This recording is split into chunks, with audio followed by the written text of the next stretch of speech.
इतनी देर कर दी आने में, अब जल्दी से इस शहर से निकलो, कहीं कोई हमें देख ना ले। शहर? तुम घर से भाग आई हो? अगर तुम्हारा ऐसा कोई इरादा है ना तो मैं तुम्हारा बिल्कुल साथ नहीं देने वाला।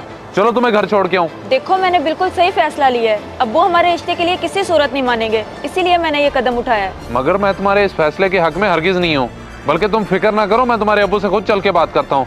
आ जाओ। शहरोज तुम समझ क्यों नहीं रहे? अब्बू तुम्हारी जान के दुश्मन बने हुए हैं, इसलिए जो मैं कहती हूँ उस पर अमल करो।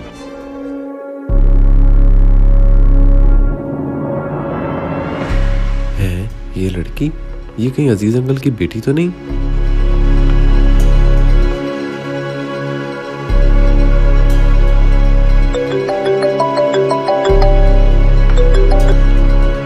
हेलो अजीज साहब, आपकी बेटी सहर इस वक्त कहाँ है? जनाब, खैरियत? मेरी बेटी तो सुबह से कॉलेज गई हुई है। जनाब, वो कॉलेज नहीं गई बल्कि बस स्टैंड पे किसी लड़के के साथ ठहरी है। माजरत के साथ मुझे लगता है वो कहीं भागने वाली है। ये आप क्या कह रहे हैं? होश में तो हैं आप? मुझे जो नजर आया मैंने आपको बता दिया, आगे आपकी मर्जी। ओह मेरे खुदाया, अच्छा तुम उन पर नजर रखो, मैं अभी आया।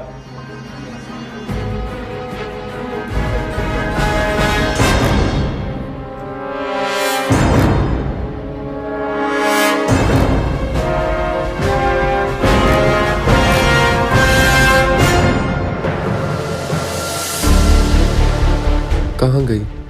मुझे लगता है लड़की हाथ से निकल गई।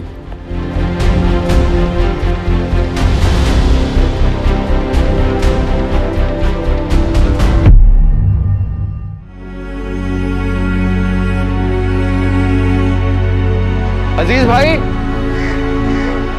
अजीज साहब, माजरत के साथ आपकी बच्ची भाग गई है, मैं उस पर नजर नहीं रख सका। ये क्या कह रहे हो तुम?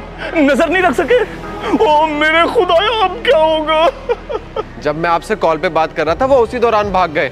मैंने बहुत ढूंढने की कोशिश की लेकिन वो नहीं मिले। अच्छा बेटा, अब तुम ये किसी को ना बताना, वरना बहुत बदनामी होगी। आप फिक्र ना करें, अल्लाह हमारे साथ है। चलें अब करते हैं कुछ।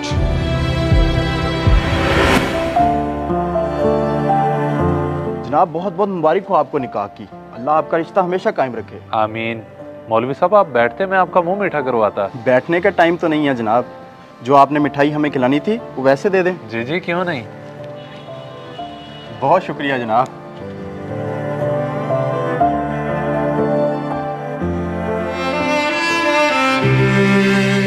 लो सहर, निकाह तो हमारा हो गया, लेकिन मैं सोच सोच के परेशान हूँ कि हमारा गुजारा अब होगा कैसे।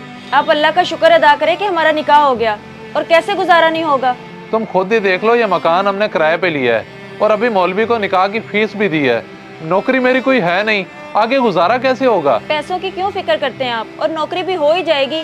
फिलहाल जो मैं जेवर लाई हूँ वो बेच के घर का सामान ले आए। कोई जरूरत नहीं है तुम्हारा जेवर बेचने की, इस घर में सब कुछ है तो सही। ये तो उस मालिक मकान की मेहरबानी है कि उसने हमें ये सब दे दिया, लेकिन मैं इस सामान की नहीं, राशन की बात कर रही हूँ। वो तो हमें खुद लाना होगा ना, और जेवर मेरे किसी काम का नहीं। आप बस बेच आए उसे, मैं लाती हूँ।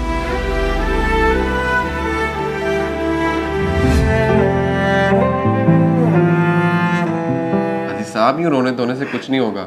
मेरी बात माने तो थाने चल के रिपोर्ट दर्ज करवा देते हैं। एक दिन गुजर चुका है, मेरी बेटी का कहीं कुछ पता नहीं चला है। तुम क्या चाहते हो कि मैं थाने जाकर अपनी इज्जत का जनाजा निकलवाऊं? नहीं जाऊंगा मैं वहां। अच्छा, आप ना जाएं, लेकिन अल्लाह पे भरोसा रखें और मैं अपनी पूरी कोशिश करूंगा उन्हें ढूंढने की।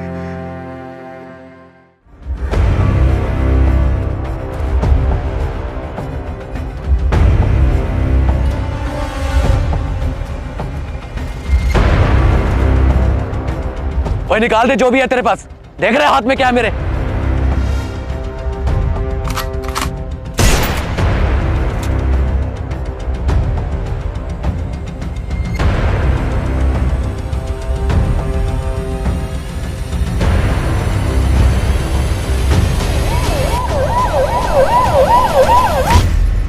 जिन्हें आप हॉस्पिटल लेके आए हैं, क्या लगते हैं आप उनके? डॉक्टर साहब, मैं इन्हें इंसानियत के नाते लेके आया हूँ, बाकी मेरा कोई ब्लड रिलेशन नहीं है इनके साथ। अच्छा, लेकिन बेचारे के साथ हुआ बहुत बुरा है। स्पाइनल कॉर्ड में गोली लगी है, रिकवरी को 2 से 3 हफ्ते लग जाएंगे। ओहो, बस अल्लाह इसे जल्द से जल्द सेहतयाब करे। आमीन।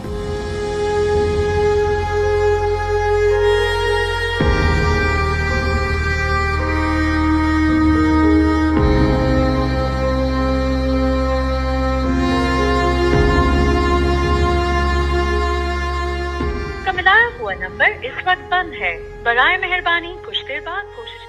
अब तो नंबर भी बंद है, कुछ गलत ना हो गया हो, या अल्लाह सब खैर हो।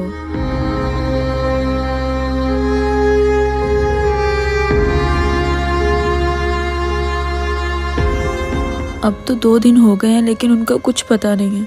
कहीं वो मुझे धोखा तो नहीं दे गए। आखिर अब मैं क्या करूं, किसे जाके बताऊं?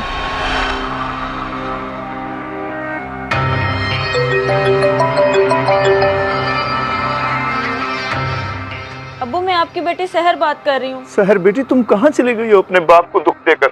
इतने दिन से तुम्हारा नंबर भी बंद है। अब्बू मेरे से बहुत बड़ी गलती हो गई है, मुझे माफ कर दें। मैं बहुत मुश्किल में हूँ, मुझे अभी आकर ले जाएं। अच्छा मेरी बेटी, तुम मुझे अपना पता बताओ, मैं अभी आ जाता हूँ। आप लाहौर की कासिम कॉलोनी में आ जाएं, मैं आपका इंतजार कर रही हूँ। ठीक है मेरे बच्चे, मैं अभी आया बस।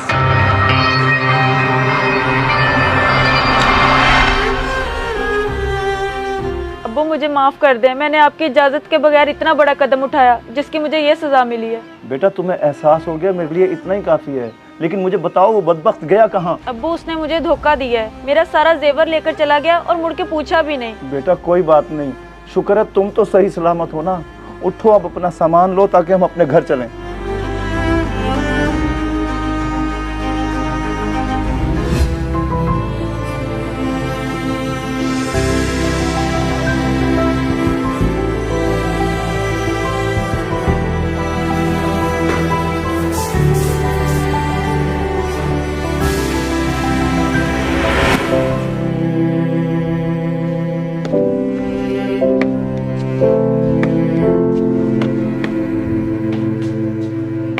भाई तुम कौन हो?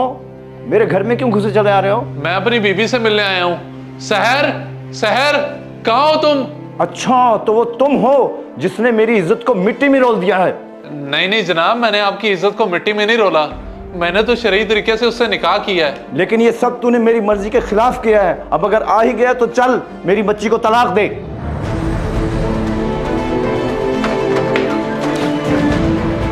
तुम यहाँ?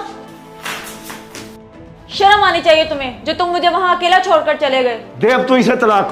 देखिए मेरी बात तो सुन ले, मैंने किसी के साथ कुछ गलत नहीं किया, लेकिन मेरे साथ जो हुआ है आप लोगों को अंदाजा भी नहीं है। भला ऐसा क्या गलत हो गया था तुम्हारे साथ जो तुमने जरा भी नहीं सोचा मैं वहां अकेली क्या करूंगी, किसके सहारे जीऊंगी? सहर, क्या मैं तुम्हें इतना खुदगर्ज नजर आता हूँ? मुझे तुम्हारा एहसास है। बल्कि उस दिन जब मैं तुम्हारा जेवर बेचने जा रहा था तो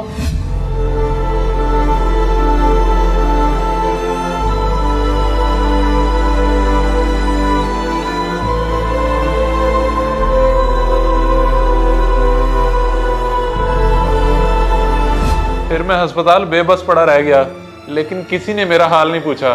अब आप लोग ही बताओ इसमें मेरा क्या कसूर है? अगर मेरी कोई सजा बनती है तो दें मुझे। ये तो बहुत गलत हुआ हमारे साथ। अब्बू क्या आप ये सब सुनने के बाद इन्हें माफ नहीं कर सकते? कैसे माफ कर दूं?